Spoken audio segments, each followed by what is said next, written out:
Assalamualaikum warahmatullahi wabarakatuh. Bismillahirrahmanirrahim. Al-Fatihah. A'udzu billahi minasyaitonir rajim. Bismillahirrahmanirrahim. Alhamdulillahi rabbil alamin arrahmanir rahim maliki yaumiddin. Iyyaka na'budu wa iyyaka nasta'in ihdinas siratal mustaqim siratal ladzina an'amta 'alaihim ghairil maghdubi 'alaihim waladdallin. Rabbighfirli wa liwalidayya wa lil mu'minina amin. Bismillah, alhamdulillah, wassalatu wassalamu ala rasulillah wa ala alihi wa sahbihi wa man tabi'a hudah wa la hawla wa la quwwata illa billah, amma ba'd. Allahumma anfa'na bima 'allamtana wa 'allimna ma yanfa'una wa zidna ilman yanfa'una, amin ya rabbal alamin. Fadilatul muhtaramin al-ulama an-nujaba wa masyayikhana al-fudala, para sepuh bini sepuh, hadirin hadirat jamaah Masjid Agung Kudus rahimakumullah wa radhiya ankum wa barakalakum. Marilah sebelum kita melanjutkan kajian pada sore hari ini, kita terlebih dahulu untuk niat i'tikaf di masjid. Bismillahirrahmanirrahim. Nawaitul i'tikafa fi hadzal masjidi sunnatan lillahi ta'ala. Mengulas sedikit daripada pembahasan yang kemarin karena memang belum selesai, yaitu pertanyaan mengapa kejadian-kejadian aneh atau dalam bahasa lainnya keramat-keramat, keramat yang biasanya adalah kejadian yang aneh yang muncul dari para orang-orang yang soleh. Lah, kenapa keramat di zaman sahabat tidak begitu terlihat atau ceritanya tidak begitu masyhur? Seperti halnya Wali Songo atau para aulia seperti Syekh Abdul Qadir Jailani, kemudian Syekh Abu Yazid Al-Bustami dan lain-lain, itu Masya Allah masyhurnya luar biasa. Tapi sahabat yang mana mereka jelas imannya lebih tinggi, takwanya lebih tinggi, tapi justru cerita tentang karomah-karomah mereka tidak begitu terlihat. Maka di sini jawabannya adalah yang pertama sebagaimana yang disampaikan oleh Al-Imam Ahmad bin Hanbal, pendiri dari madhab Hambali. Beliau mengatakan, ya memang benar, karomah di zaman para sahabat tidak begitu banyak muncul. Mengapa? Karena fungsi daripada karomah itu adalah untuk memperkuat imannya orang-orang yang lemah. Dengan melihat karomah, harapannya orang-orang yang lemah imannya semakin kuat imannya kepada Allah Subhanahu wa ta'ala. Lah pada saat itu sahabat itu hampir semuanya imannya kuat-kuat. Bagaimana tidak kuat? Allah pasti akan membuat imannya para sahabat kuat karena mereka sudah dipasti dicap oleh Allah radhiyallahu anhum wa radu'an, orang yang diridhoi oleh Allah dan orang yang ridho dengan keputusan Allah. Berarti ahli surga. Berarti orang-orang yang dipantaskan oleh Allah menjadi ahli surga pasti imannya kuat. Makanya cerita-cerita karomah di zaman sahabat tidak begitu banyak karena memang imannya para sahabat itu sangat kuat. Itu alasan yang pertama. Lalu alasan yang kedua, di sini disampaikan bahwasanya buat apa mereka butuh karomah? Buat apa mereka untuk melihat karomah, sedangkan mereka sendiri punya makom yang tinggi sekali di antara para manusia, yaitu menjadi sahabatnya Nabi Muhammad SAW. Mata mereka mulia karena memandang Nabi Muhammad SAW. Jasad mereka mulia karena pernah bersentuhan langsung dengan kulit mulia Nabi Muhammad SAW. Lesan mereka ngobrol dengan Nabi Muhammad SAW. Kurang karomah apa dengan semua yang berkaitan dengan Nabi Muhammad SAW? Maka mereka tidak butuh yang namanya karomah, karena kumpul dengan Rasulullah itu sendiri sudah merupakan suatu karomah. Bahkan kita pun tidak akan bisa mencapai karomah tersebut karena kita sangat jauh zamannya dan levelnya daripada para sahabat. Jelas Kanjeng Nabi sudah wafat, kita nggak bisa menangi kehidupannya Kanjeng Nabi. Kita hanya bisa mendengarkan cerita-ceritanya Kanjeng Nabi. Kita hanya bisa menilik sirah daripada sejarahnya Kanjeng Nabi. Beda para sahabat, Masya Allah. Wahyu turun mereka lihat, Kanjeng Nabi tertawa mereka melihat, Kanjeng Nabi menangis mereka melihat, makan bareng, tidur bareng, perang bareng, sholat bareng. Kurang karomah apa dengan semua kemuliaan yang mereka miliki sebab kumpul dengan Nabi Muhammad SAW. Wa qala wa ajabal Yafi'iyu lan paring jawab al Yafi'iyu sapa al Imam al Yafi'i bi annal karomata kelawan sak temene karomah nurun iku cahaya wa zainun lan pepaes. Wan nuru lan cahaya innama yadharu angin pestine ketok husnu bahaihi apa bagusi keendahané nur fi dzulmati ing dalem peteng-peteng. Wazainu lan utawi pepaes innama yadharu angin pestine ketok kamalu husnihi apa sempurnane kebagusane zain bihasabi syaini kelawan sekirane anane aib utawa celo. Wa dzulmatu lan utawi peteng-peteng pepeteng zalim wasyainu lan celo innama wujida angin pestine ana apa zulmah wasyain ba'da sahabati ing dalem sakbadane para sahabat. Ala tara ana ta ora weruh sapa sira anna syamsa ing sak temene srengenge idza gharbat nalikane napa niku tenggelam terbenam apa syams la tadhhar mongko ora ketok apa azulmatu pepeteng walal kawaki bulan ora pira-pira planet-planet aqiba ghurubiha ing sak mburine terbenamnya matahari illa ba'da mazidi bu'tiha kejaba sak badane tambahe adohe syams anil ufuqi saking cakrawala. Wa bi anna sahabata lan kelawan sak temene sahabat kanu iku padha ana sapa sahabat ahlu haqqin iku wong sing ahli kebenaran wa sunnatin lan sunnah alias tindak lampahipun Kanjeng Nabi wa adlin lan ke ahli keadilan. Waman lan hale utawi sak waman lan hale utawi wong ba'dahum kang sak ba'dane sahabat bididdihim iku kelawan lawane as-sahabah. Fa ba'atha mongko kirim Allah sinten Gusti Allah fi sairil buldani ing dalem sekarine pira-pira negara rijalan ing pira-pira wali qallada kang ngalungake sapa Gusti Allah qallada kang ngalungake sapa Gusti Allah hum ing rijal suyufan ing pira-pira pedang madhiyatan kang landhep qata'u kang padha motong-motong sapa rijal biha kelawan suyuf mawaddal fasadi ing pira-pira materi kerusakan wal bid'ah lan pira-pira bid'ah wal mukhalafati lan tegese pira-pira bid'ah hatta khafa sehingga padha wedi hum ing rijal annasu sapa wong akeh wa ad'anu lan padha tunduk sapa nas lahum marang rijal ai tegese famin tamma mongko saking arai mengkono-mengkono fasad wal bidah kasurat dadi akeh fihim ing dalem wong akeh atau nas tilka suyufu apa pira-pira mengkono pira-pira pedang al mukanna biha al mukanna kang den kinayahake biha apa keramat fala zalat mongko ora lebar-lebar apa keramat daimatan iku terus menerus mustamiratan tegese terus menerus mukjizatan iku dadi mukjizat lahu kedue Kanjeng Nabi Muhammad sallallahu alaihi wasallam.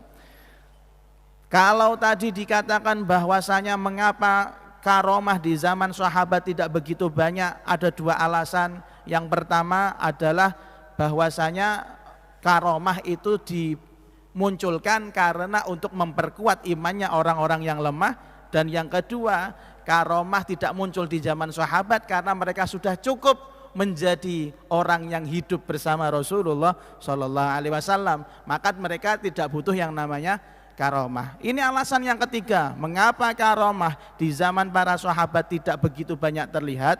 Al-Imam Al-Yafi'i beliau mengatakan sesungguhnya karomah itu cahaya dan perhiasan. Karomah itu ibarat seperti cahaya dan perhiasan.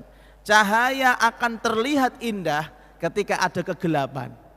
Cahaya akan terlihat indah ketika ada kegelapan. Begitu juga perhiasan akan kelihatan indah ketika ada sesuatu yang cacat. Nah, paham ya jenengan? Ketika ada yang cacat dibandingkan, kayak ada orang jelek dibandingkan dengan orang ganteng. Misalnya, ini kelihatan gantengnya karena dijejerin sama orang jelek. Maka Anda kalau merasa ganteng jangan merasa ganteng dulu. Anda dijejerkan sama siapa gitu ya.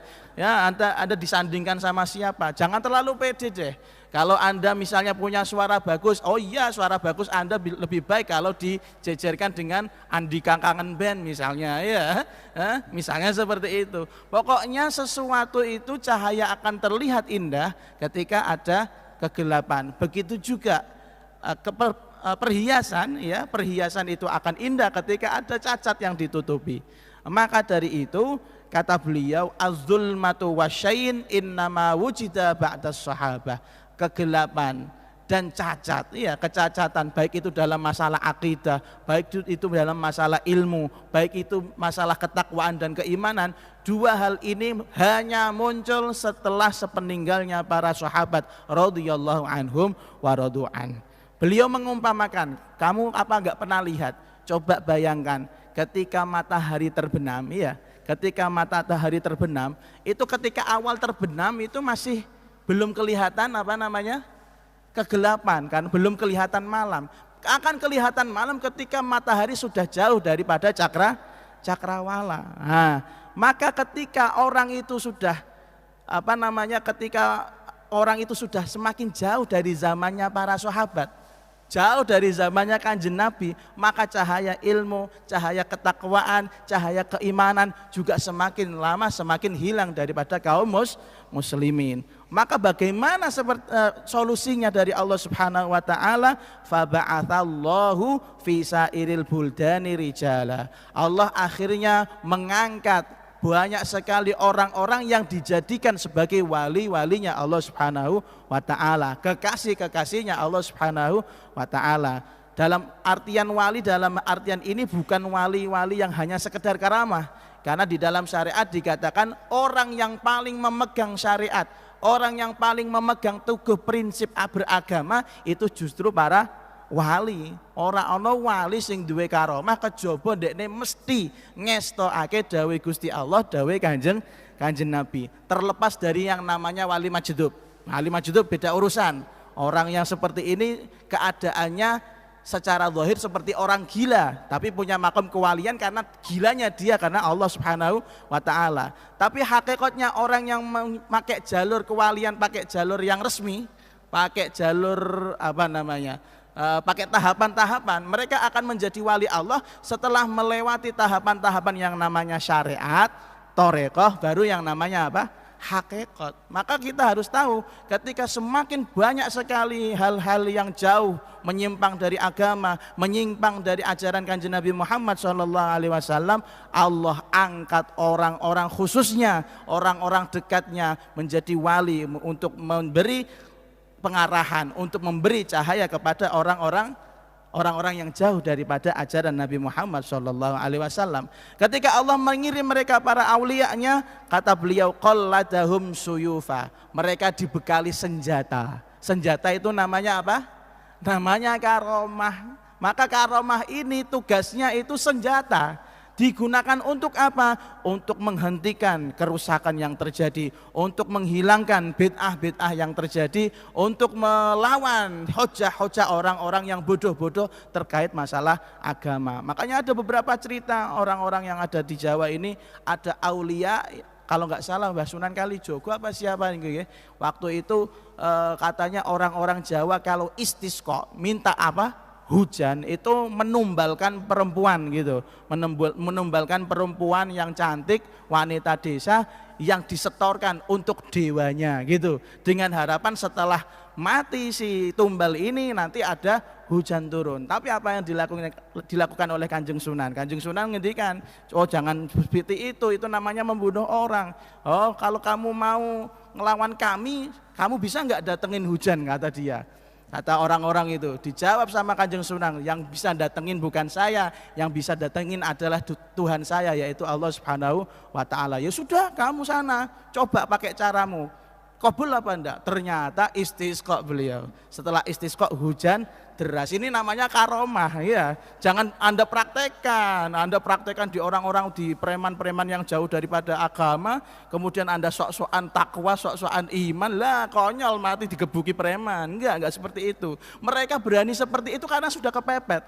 Karena makamnya sudah ada orang yang mau dibunuh ya, seperti cerita tadi, orang yang mau ditumbalkan, Kanjeng Sunan itu menghentikan kemungkaran tersebut dengan memunculkan yang namanya karomah.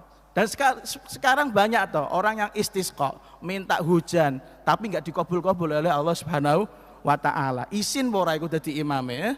Nah, kan ngoten ya. Berarti orangnya nggak kabul itu. Betapa banyak para aulia ya Allah. Mereka nggak usah pakai sholat istisqa, nggak usah pakai apa-apa. Cuman matur sama Allah, ya Allah, emang apa sih beratnya ngasih hujan sama hamba-hamba yang ahli maksiat? Emang maksiat mereka mengaruhi daripada ketuhanan jenengan tah ya Allah. Mbok anggere diparingi udan wae. Udan. Piye? Orang-orang seperti ini kan sudah beda ya makomnya, wali gitu. Maka kata beliau betul Allah Subhanahu wa taala kirimkan wali-walinya untuk keluarkan senjatanya yang namanya karomah. Tapi tujuannya karomah itu apa? Apakah untuk gengsi-gengsian, apakah untuk menunjukkan bahwasanya saya ini wali? Tidak, tapi untuk melawan daripada kebid'ahan, kemungkaran dan kekufuran. Maka akhirnya dengan senjata-senjata yang disenjatai oleh Allah kepada para wali tersebut, mereka manusia-manusia akhirnya tunduk. Oh ternyata orang ini enggak sembarangan, punya karomah. Makanya kita ini baru akan percaya sama seseorang kalau itu wali, kalau punya karomah. Dan ini sudah seperti mindsetnya orang-orang Jawa khususnya. Nek ora jaduk, ora dinut kan ngoten. Nah, makanya ini jenengan yang santri-santri khususnya nggak usah cari karomah dulu ya. Nggak usah cari karomah, cari ilmu yang benar, cari hafal Quran dulu yang benar, bacanya yang benar. Ora usah golek karomah, golek apa? Nek karomah jenenge wong wedok lah monggo rabi ora masalah. Lalu kemudian fala zalat daimatan mustamirrah. Maka karena Allah Subhanahu wa taala mempersenjatai wali-walinya dengan yang namanya karomah, maka setiap saat pun karomah ini akan selalu ada. Dan karomah ini mewakili daripada mukjizatnya Kanjeng Nabi Muhammad sallallahu alaihi wasallam. Karena orang yang setelah wafatnya Kanjeng Nabi tidak akan bisa melihat mukjizat, tidak akan bisa meminta mukjizat, tapi kalau mau melihat karomah bisa. Kalau mau meminta kepada wali, tunjukkan saya karomah Anda, bisa. Salah satu yang bisa saya ceritakan ya karomah ya daripada orang yang benar-benar ada. Saya punya guru, ini sudah wafat saya ceritakan tidak masalah. Saya punya guru namanya Al Habib Abdul Qadir bin Mukhtar Thahir Al Hinduan. Masya Allah, orangnya luar biasa mastur. Tidak kelihatan kalau itu waliun min auliyaillah. Gimana kalau kita mengira beliau wali? Wajah saja nggak seperti Habib. Wajah saja nggak seperti Habib, itu yang pertama. Kemudian sudah gitu beliau kalau nggak salah tuli. Kemudian juga bisu. Tapi karomahnya ya luar biasa. Saya pernah sakit sampai 8 bulan ya. Sakit sampai 8 bulan nggak sembuh-sembuh. Sakitnya biasa hepatitis A. Kalau secara dokter niku hepatitis A ditangani dengan benar 2 minggu, sebulan maksimal sembuh. Enggak sembuh-sembuh. Sampai menguning semua tubuh saya. Kemudian ketika saya ketemu sama guru saya yang namanya Yi Khalil, yang kebetulan beliau adalah muridnya Habib Abdul Qadir, kemudian beliau menyarankan saya untuk sowan kepada Habib Abdul Qadir Al Hinduan. Ketika sampai sana, saya melihat karomah yang pertama adalah apa? Beliau menyambut abah saya yang begitu luar biasa, Mbah Yai Ahmadi gitu. Mbah Yai Ahmadi marhaba, tafadol. Sampai kita heran, ini Habib tahu nama abah saya itu dari mana? Sampai kita bisikin sama Pak Khalil, Pak Khalil, apa jenengan tadi sudah matur sama Habib kalau kami mau datang? Belum cerita kami. Kita tuh pengen datang ya, pengen datang saja, tapi nggak matur kalau sama jenengan gitu. Berarti sudah apa? Kasyaf. Sudah gitu saya kemudian 8 bulan tidak bisa kentut secara normal, tidak bisa BAB secara normal, tubuh menguning semua, dikasih obat sama beliau. Bukan obat biasa, ya obat biasa lah. Degan kelopo, ya, degan kelopo dibacain doa, minum. Semalam itu saya kentut terus. Masya Allah, enak ngentut yo, wong long sasi ra iso ngentut normal, barbarane untuk karomah Habib Qadir ngentut saya iki normal, Masya Allah. Dan salah satu lagi karomah yang saya rasakan betul dari Habib Abdul Qadir, yaitu ketika saya mohon doa kepada beliau, ya Habib doakan saya biar saya bisa tolabul ilmi di Mekah. Kata beliau dari awal saya masih ingat, Makkah, Madinah, Yaman baik semua, tapi kamu ke Madinah. Makkah, Madinah, Yaman baik semua, tapi kamu ke Madinah. Terus saya matur lagi, ya Habib, Mekah ya Habib, enggak Madinah. Ya Habib, Mekah ya Habib, enggak Madinah, biar kamu dekat sama Rasulullah. Sampai seperti itu. 3 kali, wallahu alam bagaimana ceritanya. Singkat cerita, saya akhirnya bisa ke Madinah, kuliah di Madinah. Kuliah di Madinah. Barokah doanya Habib Abdul Qadir. Padahal saya enggak tahu Madinah itu bagaimana cara masuknya ke sana, bagaimana saya bisa ke sana, itu enggak ada pikiran. Tapi barokahnya Habib, alhamdulillah, jalurnya cepat sekali dan qabul dan diterima oleh Allah Subhanahu wa taala. Itu salah satu beberapa karomah yang saya lihat daripada Al Habib Abdul Qadir Al-Hinduan. Saya bisa cerita seperti ini karena beliaunya sudah wafat. Kalau beliau masih hidup saya nggak berani cerita ya. Kalau beliau masih hidup nggak berani cerita. Alhamdulillah beliau wafat, panjenengan bisa sedikit tahu cerita tentang Al Habib Abdul Qadir Al-Hinduan. Intinya sekali lagi, karomah dikeluarkan bukan untuk sombong-sombongan, dikeluarkan bukan untuk battle, bukan untuk sparring, bukan. Tapi karomah dikeluarkan untuk menghilangkan kebid'ahan, kemungkaran yang terjadi di masyarakat. Wallahu a'lamu bishawab. Belum, lanjut. Qala radhiyallahu anhu limadza krana apa? La tashhadu ora nyekseni al karomatu apa keramat bil wilayati kelawan kewaliane seseorang, kewaliane wong. Di sini ada pertanyaan menarik. Keramat, ya kalau tadi dikatakan karomah itu biasanya keluar dari orang yang soleh, seorang wali. Tapi di sini ada pertanyaan lucu. Mengapa ketika orang punya karomah tidak menunjukkan bahwasanya dia adalah waliyun min auliyaillah? Ya, bingung tak mboten jenengan? Kalau tadi dikatakan karomah biasanya keluar daripada para auliyaillah, biasanya keluar dari orang-orang yang dekat sama Allah, tapi di sini ada konsep yang lain. Mengapa ketika orang punya karomah tidak menunjukkan orang tersebut adalah waliyun min auliyaillah? Wah, bagaimana jawabannya? Beda kalau Nabi. Nabi itu pasti punya mukjizat, dan mukjizat adalah pengakuan validasi bahwasanya itu adalah seorang Nabi. Tapi kalau karomah enggak. Karomah itu ya keluar dari orang yang soleh, tapi tidak memastikan bahwasanya orang tersebut adalah wali daripada walinya Allah Subhanahu wa taala.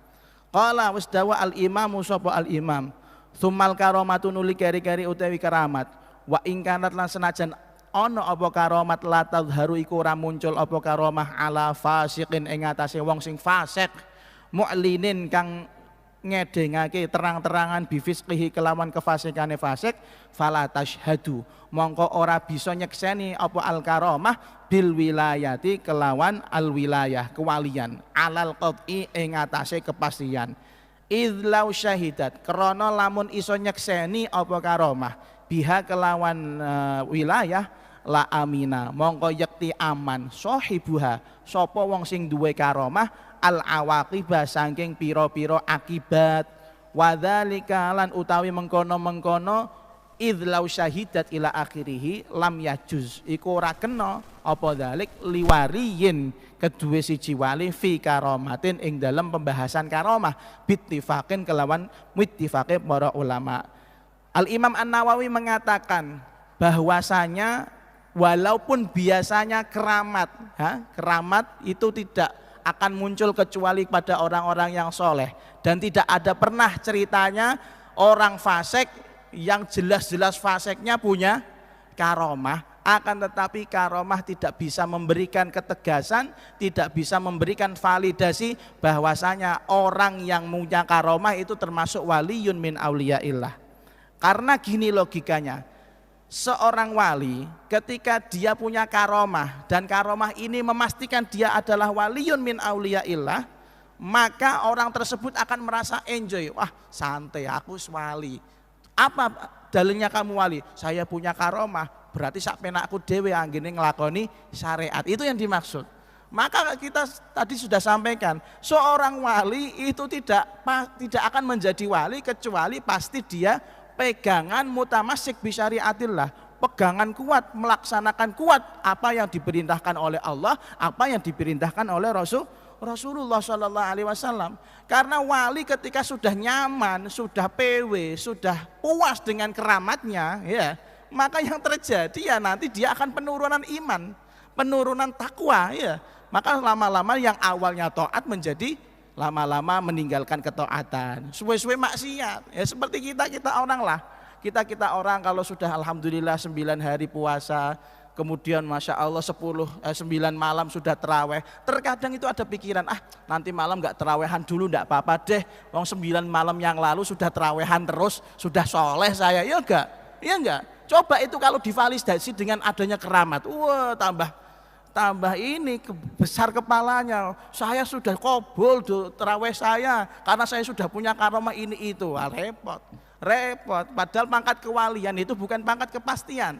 Wali itu tergantung bagaimana dia nanti matinya, tergantung bagaimana dia wafatnya, apakah husnul khotimah apa su'ul khotimah. Dan kita juga pernah mendengarkan cerita tentang Barseso, kurang wali apa Barseso, iya, sampai punya muridnya aja sholat gak mau di bumi, sholat kayak gini awang-awang, 70.000 murid sholatnya itu bisa di apa awang-awang nggak bahasa Indonesia nih, pokoknya di awang-awang ya, iso mabur, iso bisa terbang semua itu murid-muridnya sampai punya karomah, itu pun matinya su'ul khotimah. Nah, coba kalau karomah itu menjadi validasi, oh ini orang baik husnul khotimah, enggak bisa. Maka dari itu benar kata Al Imam An-Nawawi di dalam kitab Bustanul Arifin, sehebat apapun wali punya karomah, maka karomahnya tidak memastikan dia akan nantinya akhirnya tetap menjadi walinya Allah Subhanahu wa ta'ala. Tergantung dia bisa menjaga karomah itu apa tidak, bisa menjaga amalnya apa tidak. Makanya sampai keluar konsep yang namanya al-istiqomatu khairun min alfi karomah. Keistiqomahan seseorang untuk taat kepada Allah itu lebih baik daripada ribuan keramat. Buat apa punya ribuan keramat pada akhirnya su'ul khotimah. Kalau jadi nabi sih karuane maknur bakal su'ul khotimah kan gitu ya. Tapi ini wali itu beda urusannya, wali beda. Maka kata beliau secara mufakat, seseorang punya karomah tidak menjadikan validasi bahwasanya dia adalah waliyun min auliyaillah kecuali mati dalam keadaan husnul khotimah. Titik. 5 krono apa yang kusuh dadi berkurang. Al khairu apa keapian ala mamarriz zamani ing atase sepanjang zaman, ing atase pliwatane pira-pira zaman. Nah, ini ada pertanyaan yang lucu ya. Kenapa sih setiap zaman tambah zaman bukan tambah baik, tapi yang terjadi tambah buruk, kebaikan-kebaikan semakin berkurang. Ya, sekarang gini, mungkin jenengan iktirad sama pertanyaan ini atau tidak setuju sama pertanyaan ini. Loh nyatanya Masya Allah, Alhamdulillah ada orang ngaji di Ramadan itu baik, tambah banyak orang yang ikut ngaji, ikut buka puasa baik, ya. Zahirnya media-media, ya, internet sekarang, YouTube sekarang pengajian itu baik. Tapi kok bisa dikatakan semakin banyak kok malah yang banyak itu kurangnya, bukan baiknya ya. Yang banyak itu jeleknya, bukan baiknya. Kenapa? Nah, ini jawabannya gini. An Abi Hurairah radhiyallahu anhu an Rasulillah sallallahu alaihi wasallam qala, innallaha sa'tamani Gusti Allah azza wajal yab'atsu iku ngutus sinten Gusti Allah li hadhil ummati kedua ikilah umatnya Kanjeng Nabi ala ra'si kulli mi'atin ing atase awal saben-saben tak 100 sanatan apane taune saben-saben 100 tahun man ya ba'atsu man ing wong yujaddidu kang nganyar-nganyarake sapa man laha kedue ummah dinaha ing agamane ummah rawa wis ngriwayatake hu ing al hadis Abu Dawud sapa al Imam Abu Dawud. Pada suatu saat Kanjeng Nabi Muhammad SAW dawuh, sesungguhnya Allah Subhanahu wa taala itu setiap 100 tahun, pergantian 100 tahun, pasti Allah menjadikan seseorang itu menjadi mujaddid, menjadi pembaharu di dalam agama ini. Biar umat di 100 tahun itu atau satu era, satu abad itu tahu bagaimana agama Islam yang sebenarnya. Kalau di zamannya Al-Imam Abdullah bin Alawil Haddad, beliau termasuk mujaddidnya. Wakilah juga Al-Imam Al-Ghazali termasuk mujaddidnya di era abad yang ketiga. Kemudian siapa lagi? Wakilah Al-Imam Ali Al-Habsyi termasuk mujaddidnya, membaharui agama. Membaharui agama artinya membawakan informasi-informasi kepada umat tentang agama ini, bagaimana seharusnya dilaksanakan sesuai dengan ridho Allah dan ridho Rasulullah Shallallahu Alaihi Wasallam. Qala al-allamah Mula Ali Al-Qari, wala syakkalan ora ana kemamangan iku maujud anna hadza tajdida, apa sak temene ikilah pembaharuan, amrun iku perkara idhafiyun kang idhafi tambah, li annal ilma krana sak temene ilmu kullasanatin ing dalam saben-saben taun fit tanzili iku tetep ing dalam penurunan, kama kaya barang annal jahla sak temene kebodohan kula amin ing dalam saben-saben taun fit taraqi ing dalam mundak-mundak. Wa inna ma yahsulu lan angin pestine hasil taraqi ulama zamanina apa mundak-mundake ulama zaman kita bisa bab tanazzulil ilmi kelawan sebab temurune ilmu, medune penurunane ilmu fi awanina ing dalam zaman kita. Wa illa lan lamun ora fala munasabata mongko ora ana hubungan iku maujud bainal mutaqaddimina ing dalem antarane ulama kang dhisik wal mutaakhirin lan ulama kang keri-keri ilman apane ilmune wa amalan lan amale wa hilman lan sabare wa fadlan lan kautamaane wa tahqiqan lan kenyataane wa tadqiqan lan perinciane lima krana barang yaqtadi kang natrapi al bu'du apa adoh an zamanihi saking zamane Kanjeng Nabi Muhammad sallallahu alaihi wasallam, kal bu'di kaya adoh an mahallin nuri saking panggonan cahaya, yujibu majibake apa bu'at kasrataz zulmati ing akeh peteng-peteng wa qillatiz zuhuri lan sithike muncule keapian.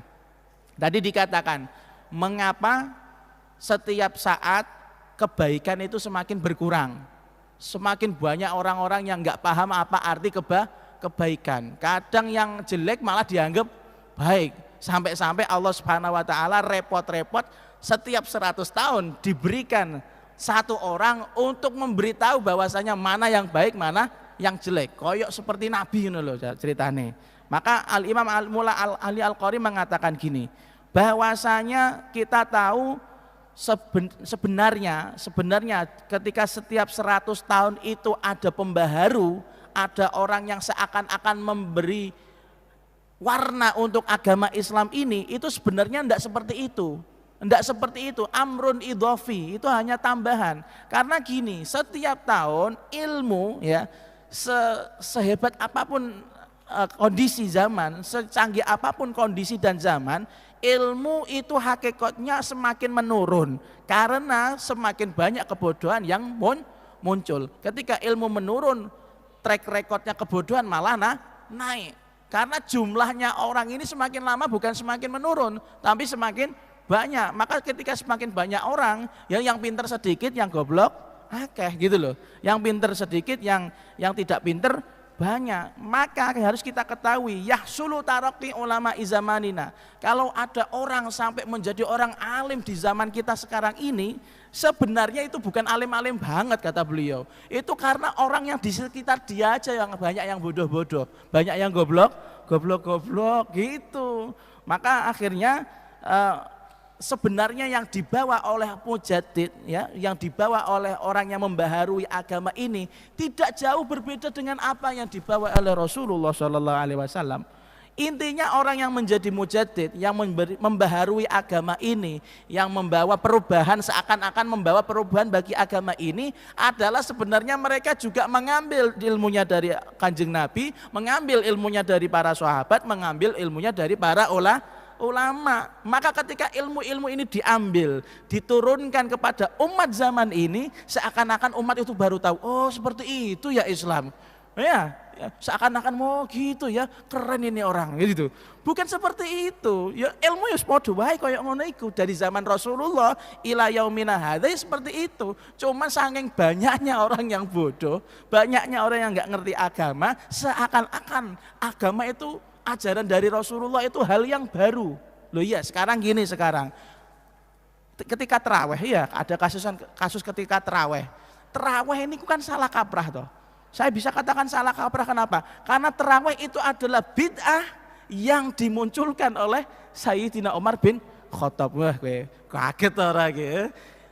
Tarawih itu bid'ah yang dimunculkan oleh Sayyidina Umar bin Khattab. Gini ceritanya, waktu itu Sayyidina Umar bin Khattab malam-malam di bulan Ramadan melihat di Masjid Nabawi itu banyak orang yang sholat. Ada yang sholat sendirian, ada yang sholat cuma 2 orang, imam makmum, ada yang punya makmum 5. Jadi suasana di Masjid Nabawi itu kacau.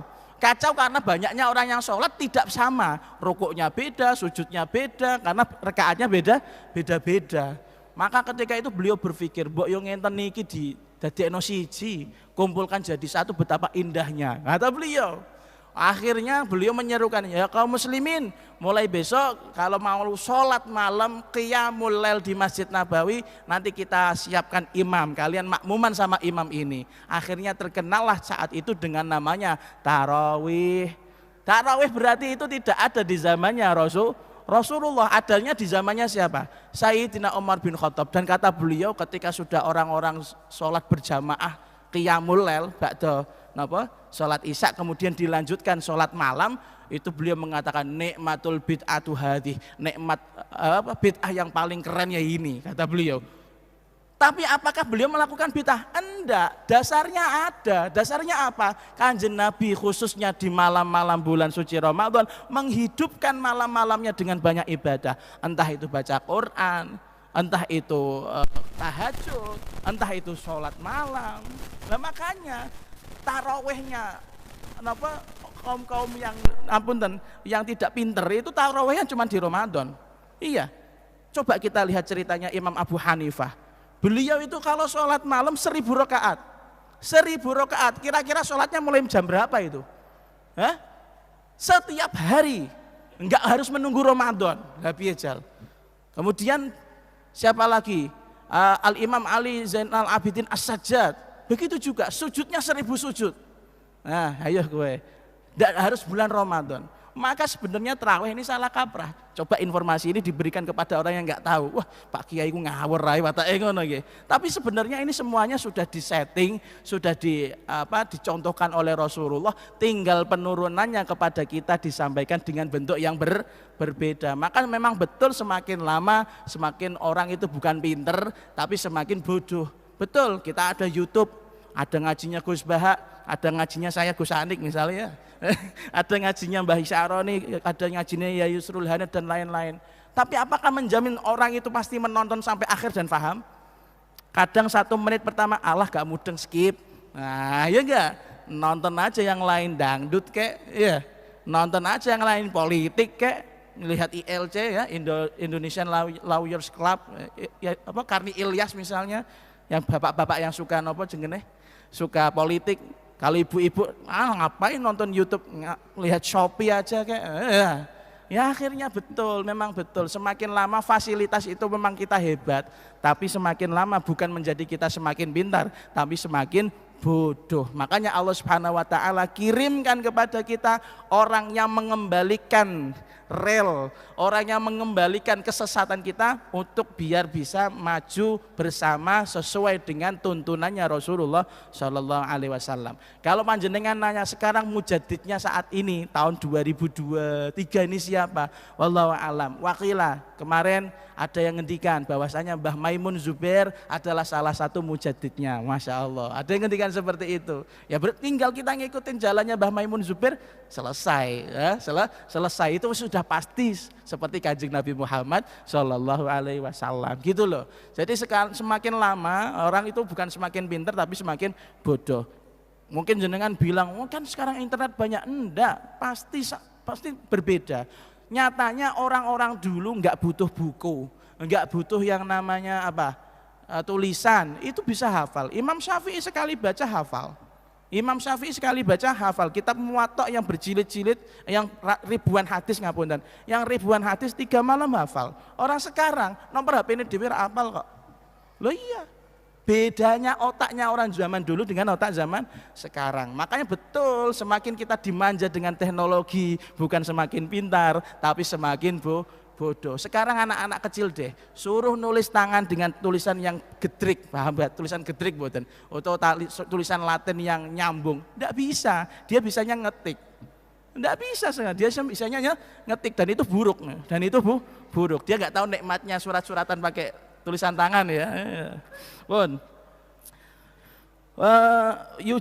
dan semakin jauh orang ya. Jadi gini kata beliau, semakin orang jauh dari Kanjeng Nabi ya memang semakin bodoh. Pasti itu, tidak mungkin tidak. Wa yadullu lanuduhake alaihi ing atase bu'at ma utawi barang. Ma apa barang fil Bukhari kan tetep ing dalam Sahih Bukhari. An Anasin saking Anas radhiyallahu anhu marfu'a, kelawan marfu'. La yakti ora teka ala ummati ing atase umat ingsun zamanun apa mangsa illa kejaba alladzi utawi barang bak tau kang sak bakdane alladzi syarrun iku luweh Allah minhu tinimbang saking alladzi wamalan barang fil kabiri kang tetep ing dalem Mu'jam al-Kabir li Tabarani kedua Imam Tabarani an Abi Darda saking sahabat Abi Darda marfu'an hale din rafa'ake ma min amin ora ana saking taun illa wayang kusu kejaba tambah berkurang al khairu apa kebagusan fihi ing dalam am wa yazidulan dadi tambah-tambah asyarru apa kaelekan wa malan barang fit Tabarani kan tetep ing dalam riwayat Imam Tabarani an Ibnu Abbasin saking sahabat Ibnu Abbas radhiyallahu anhu maqal dawuh sinten sahabat Ibnu Abbas ma min amin ora ana saking taun illa wa yuhditsu kejaba gawe anyar-anyar anasu sapa manusa bid'atan ing bid'ah wa yumituna lan padha mateni sapa nas sunnatan ing sunnah utawa napa jenenge tuntunan Rasulullah sallallahu alaihi wasallam hatta tumatu sehingga din pateni as-sunanu apa pira-pira sunnah wa tuhyalan din urip al bid'ah apa pira-pira bid'ah. Ini urgensi daripada adanya napa mujaddid, orang yang memberikan atau mengembalikan umat ini agar sesuai dengan tuntunannya Rasulullah Shallallahu Alaihi Wasallam. Ini memang sudah diprediksi sama Rasulullah. Salah satunya di riwayatnya Al Imam Al Bukhari dengan sanad yang marfu' dari Sayyidina Anas radhiyallahu anhu, Kanjeng Nabi Muhammad sallallahu alaihi wasallam bersabda, la ya'ti ala ummati zamanun illa alladzi ba'dahu syarrun minhu. Sesungguhnya umat ini, umatku, umat Kanjeng Nabi itu setiap saat tidak akan tambah-tambah kecuali semakin tambah keburukannya. Semakin tambah keburukannya. Walaupun teknologi semakin keren ya, walaupun kualitas hidup semakin nikmat, makanan lebih mewah, tidak menjamin kualitas otaknya sama, tidak menjamin kualitas keimanannya sama, tapi malah justru semakin menurun. Karena orang yang dimanja ya, orang yang dimanja sifatnya itu kan mesti bodoh ya. Delok bocah sing dimanja kali bocah sing akas ya, atau sing dibuak-buak wong tuane. Lebih mandiri mana? Lebih mandiri anak yang kayak dibuang orang tuanya. Iya. Tapi kalau manja ya Allah sampai tua pun menjadi beban keluarga. Sampai sudah nikah masih jadi beban keluarga loh itu. Nah, maka sama seperti kita umatnya Kanjeng Nabi Muhammad SAW, semakin lama dimanja dengan teknologi, dimanja dengan makanan enak, bukan semakin pinter, tapi semakin bodoh, semakin jauh daripada kebaikan. Kemudian begitu juga di dalam kitab At-Tabarani Al-Mu'jamul Kabir dengan sanad dari Abu Darda, sanadnya marfu', yaitu langsung sandarkan kepada Rasulullah Shallallahu Alaihi Wasallam. Beliau bersabda bahwasanya setiap tahun umat ini tidak bertambah-tambah kecuali tambah jeleknya, semakin berkurang kebaikannya. Nah, makanya ini kalau anda atau kita punya semangat untuk mengembalikan, untuk menghidupkan sunnah ini ya, untuk menghidupkan tuntunan Rasulullah, untuk menjalankan ajarannya Rasulullah, ya insya Allah bukan termasuk orang yang bodoh gitu loh, termasuk orang yang pinter. Makanya sampai di hadis yang lain disebutkan bahwasanya orang yang memegang agama dengan memegang teguh ajaran agama ini dengan kuat di zaman-zaman akhir seperti ini, seperti orang yang memegang batu bara yang masih menyala. Kaya apa rekosone wong sing gegem agama di saat-saat seperti ini. Alhamdulillah kita ini mayoritas masih muslim. Mokel-mokelo ije isin ya. Mokel-mokelo ije isin. Coba Anda nanti di Amerika. Ah, itu iso ngaku kafir kok. Wah, saya enggak Islam, saya Kristen. Padahal Islam misalnya seperti itu. Nauzubillah min dzalik. Lalu kemudian di dalam riwayat yang lain atau Baroni juga di dalam riwayat dengan sanad dari Ibnu Abbas radhiyallahu anhuma mauquf, yaitu sampai Ibnu Abbas, tidak marfu. Kata beliau bahwasanya setiap tahun umat Kanjeng Nabi itu aneh-aneh, selalu menciptakan hal-hal baru yang bid'ah. Bid'ah itu sesuatu yang tidak ada di dalam agama, tidak diajari oleh Rasulullah Shallallahu Alaihi Wasallam. Dan terkadang bid'ah ini diyakini sebagai bagian daripada ibadah. Lah ini loh yang repot, ya repotnya seperti ini. Seperti halnya ngapunten, ini walaupun bertentangan dengan banyak orang, konsep memperingati kewafatan orang tua, haul misalnya, ya. Di situ sebenarnya tidak ada keharusan haul itu ngundang banyak orang, ya enggak? Wong dongakno, sing wajib dongakno niku lah anake to. Lah apa ngajak-ngajak wong liya? Ya kan gitu. Udah ngajak orang lain suruh ikut pengajian dari awal sampai akhir, ada yasin, tahlil, mauidhah, berkate sithik. Loh iya kan? Ini bid'ah. Harusnya yang punya kewajiban mendoakan orang tuanya itu ya anaknya, gitu loh. Konsepnya seperti itu. Jika Anda ngundang orang lain, ya monggo kalau memang dikatakan ini sodako, tapi nggak usah nyuruh orang apa, baca yasin dulu, tahlil baru berkat. Nah, ini saya sendiri kurang cocok ketika ada undangan-undangan yang modelnya seperti itu, hal itu kok ngei berkatnya di akhir, itu koyok bayar, napa? Dikire wong iki lah, untungnya bapak-bapak biasanya nek diundang napa, diundang ngejekke iku biasanya do turu. Do turu, akhirnya dimakan, ketika makanan keluar mereka semangat. Nah, ini sebenarnya semuanya bid'ah. Semuanya bid'ah. Sesuatu yang akhirnya orang itu mengira nek ana wong mati berarti kudu ana ngejekno. Ngoten. Berapa banyak orang yang kasusnya ekonominya krisis ya, ekonominya tidak mumpuni hanya karena adat seperti ini yang diyakini sebagai bagian daripada ibadah, akhirnya mereka sayek-sayek. Akhirnya kemudian banyak sekali ajaran agama Islam yang terbuangkan. Misal ketika ada orang mati, maka hartanya orang mati ini tidak boleh diapa-apakan kecuali sudah dibagikan sebagai bentuk warisan. Tapi kan sekarang enggak. Terkadang orang itu gak tahu agama, mementingkan ngejeknone daripada bagian warisan. Warisan ini saya gak ngajari moto duiten loh ya. Tapi harusnya ketika ada orang meninggal memang segera mungkin harta itu dibagi sesuai syariat agama Islam. Kemudian kalau mau bikin acara monggo urunan bareng-bareng gitu loh.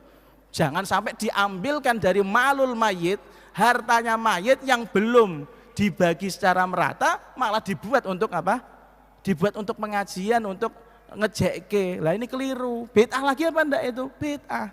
Maka ini sebenarnya banyak sekali yang tersandung di masalah-masalah yang mirip-mirip seperti ini, tapi ya nantilah ada mujadidnya. Tinggal nanti ada yang petugas yang mengingatkannya, bukan saya. Saya hanya menyampaikan. Nanti ada mujadidnya. Dan mujadid yang paling terakhir yang akan muncul adalah Imam Mahdi dan Nabi Isa. Tapi saya tidak mau ketemu sama Imam Mahdi dan Nabi Isa. Kenapa? Ya lapo ketemu Dajjal dhisik kangelan.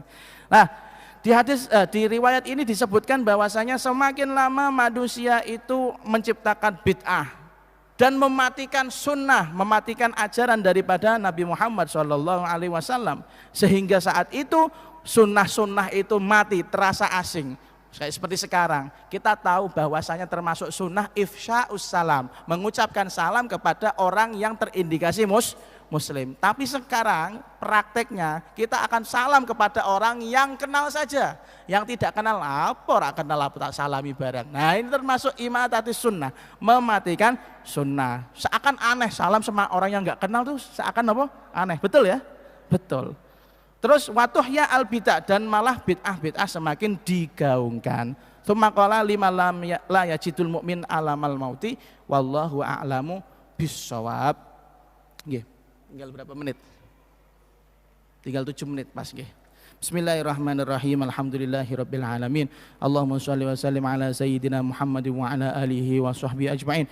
Rabbana anfa'na bima 'allamtana, rabbi 'allimna alladhi yanfa'una, rabbi faqihna wa faqih ahlana wa qarabatin lana fi dinina ma'a ahlil qutri untha wa dzakar, rabbi waffiqna wa waffiqhum lima tartadi qawlan wa fi'lan karama, warzuqil kulla halalan daima wa akhilla atqiya ulama, nuhdha bil khairi wa nukfa kulla syarr, rabbana waslih lana kulla syu'un wa aqirra birridha minkal uyun, waqdi anna rabbana kulla duyun qabla an ta'tiyana rusul manun, waghfir istur anta akram man satar, wa salatullahi taghshal mustafa man ilal haqqi da'ana wal wafa, bi kitabin fihi linnasi shifa wa alal alil kirami syurafa wa ala sahbil masabihil ghurar. Allahumma hdina bihudak waj'alna mimman yusari'u fi ridhak wa la tuwallina waliyan siwak waj'alna wa la taj'alna mimman khalafa amraka wa asak, wa hasbunallah wa ni'mal wakil, wa la hawla wa la quwwata illa billahil aliyyil azim, wa sallallahu ala sayyidina Muhammad wa ala alihi wa sahbihi wa sallam, walhamdulillah.